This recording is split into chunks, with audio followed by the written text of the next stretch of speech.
G'day everyone, Uncle Jojo, great to see you all again. We're moving on to our body mechanics lifting on site.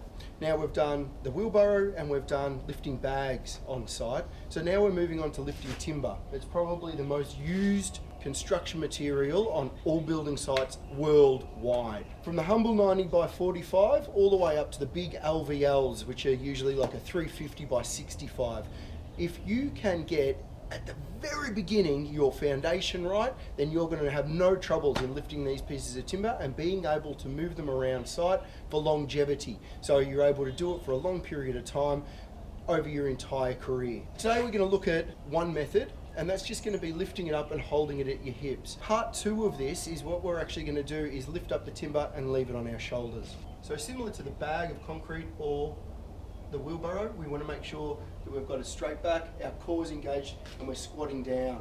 We want to be able to take up the weight in our glutes and our legs, not in our back. Remember, we don't want to be lifting timber like this. That's not our stripper. Oh yeah. We want to be down, grab the timber, and lift with the legs. It helps, especially when we get to bigger pieces of timber.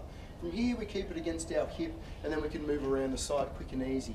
We do the same thing if we've got a bigger piece of timber. So if we've got a bigger piece of timber, we can get our fingers underneath it, we lift it with our legs, and we keep it to our hips, hold it tight, keeping the core engaged. This way I can move around the site with ease, and I have control of the timber at all times.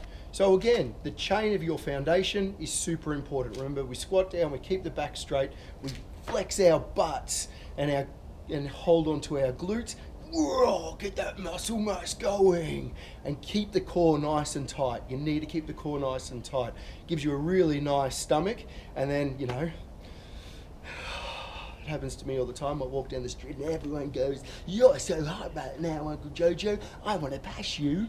But hold off, hold yourself back, have a bit of decorum. Strength starts at the very foundation. You don't just want to have to muscle everything all the time. Then our bodies will start to fail in a really short period of time. We want to make sure that we take care of our master tool, our body, and these are very basic little techniques that we can do and ensure that we're able to lift bigger pieces later on. So stay tuned for next week, and we're going to move on to a bigger piece of timber and maybe even a posi strut, so I can show you how the small movements here make a massive, extreme difference later. Stay tuned and stay awesome.